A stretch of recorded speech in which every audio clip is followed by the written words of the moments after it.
Well, South Dakota climbed back into the win column on Saturday, and they did it in impressive fashion. 56-21, the final over Youngstown State. Here to talk a little bit more about that is Coyotes head coach Bob Nielson. And Bob, given everything that your team has endured over the previous few weeks, how good did it feel to see them come out and play like that? Well, I was really proud of our guys. We have had a lot of things not go our way in the last 3 weeks for one reason or another, and our guys came out and played with great enthusiasm, took the game to them from the very start, and played that way the whole way through. Yeah, I'm not sure you could have drawn up a much better start than what you had. You put 21 points on the board offensively in that first quarter, 307 yards of total offense in 15 minutes. How close was that to perfect? Offensively, we executed really well. When we had third downs, we converted third downs. Made a lot of big plays in the first quarter. Austin was on point from the very beginning, and so it was certainly a good quarter, and really a good 3 quarters of offense for us. Well, I was going to say, the nice thing for you as a coach that had been looking for that 60-minute effort, especially here of late, you got it. Your guys never really slowed down at all on Saturday. Even when you came out in the fourth quarter, you kept pressing once you started working in the reserves. Yeah, we got to play a lot of guys, and those guys came out, played hard.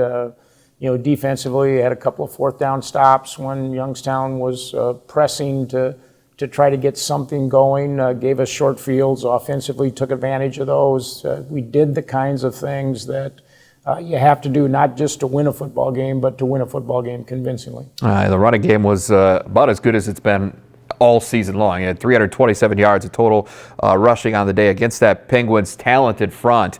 Were you surprised you were able to have that kind of success against that group? Well, we thought it might be a little bit more difficult rushing the football, but I thought our front guys did a good job of keeping the defensive front covered up. We had some schemes that really made it difficult for their linebackers to fit it correctly, and our running backs were really good. They were patient, they saw things well, and then would break a tackle or two, which instead of being an 8-10 yard gain would be a 20-30 yard gain. Yeah, you're giving the Hippos some love today, right? After that effort, why not? Well, I made that comment in the press conference about 300-yard rushing games, and now we've had 3 of them, and so I think over the course of the season, I've gotten 3 different hippo ties, so I decided I better wear one. All right, I'm sure they appreciate the extra exposure for sure, but individually from a running back standpoint, Kai Henry, he becomes the first Coyote running back since 2007 to have 3 straight 100-yard rushing efforts, finished with 130 yards on 13 carries, so 10 yards per tote for him, a couple of touchdowns as well. Kai's had a great year here in his junior season. What has impressed you the most about what you've seen him, particularly of late? Well, I think he's matured as a person and as a player and as a running back. You can see that in his patience now as a running back, where maybe a year ago he'd miss a cut or he'd miss a hole. He's done a good job of seeing things, and he's more physical than you give him credit for, even though he's not a big running back per se. And he's made people miss. He's broken some tackles. He's been a power guy when we've needed to get a yard or two. And so happy about where he's at and the level that he's playing at. Well, it's rubbing off a little bit, I think, on Kanan Brooks, and that was the nice luxury he had on Saturday. Kai wasn't the only guy that hit 100 yards. Kanan Brooks, his first career 100-yard game in this one against Youngstown State, and he's a guy that I think has shown a lot of progress here, particularly over the last few weeks. Yeah, this last few weeks he's run the ball as well as he's run.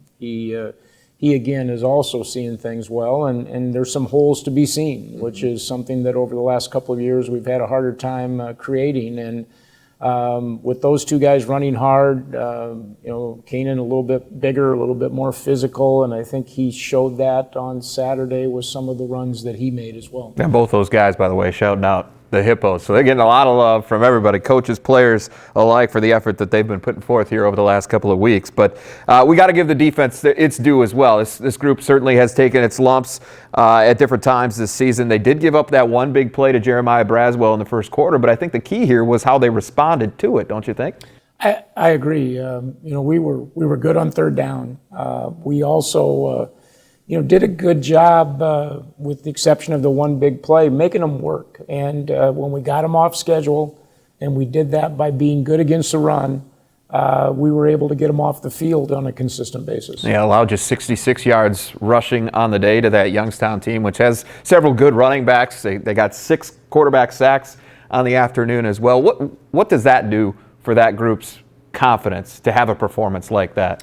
We had 12 total tackles for loss, and I think it showed again that defensively, when we execute and do things the right way and are consistent with our execution, we can be a good defensive football team. And we haven't done that on a consistent basis, through the course of the year in many games, and that's what we've got to do the rest of the way out. Coyotes even up their record in the conference at 3-3 with that win. Big test coming up this week against top-ranked North Dakota State at the Fargo Dome. We'll hear a little bit more about that matchup with the Bison coming up later this week.